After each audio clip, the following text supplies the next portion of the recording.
sadia ang yuta,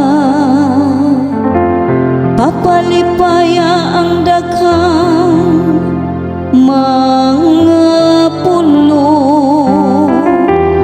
Ang katarong ug hukom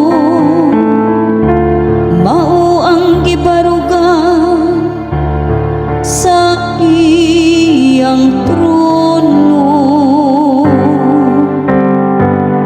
Magsadya unta ang maayong mga tawo diha sa Ginoo.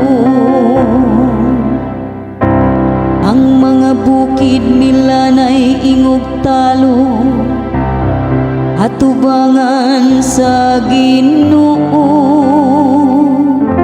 atubangan sa Ginoo sa tibuok kalibutan.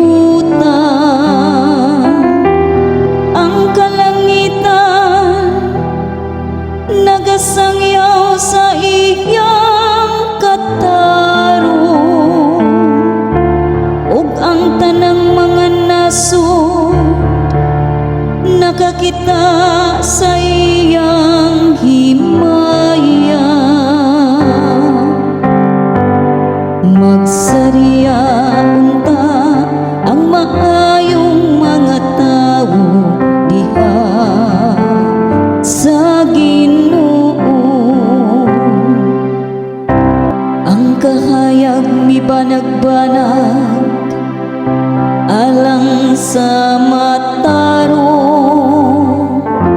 ug ang kalipay alang sa malikdong ug kasing-kasing. Paglipay diha sa Ginoo kamong mga matarong, ug pasalamati ang iyang balaan nga ngalan. Magsadya unta ang maayong mga tawo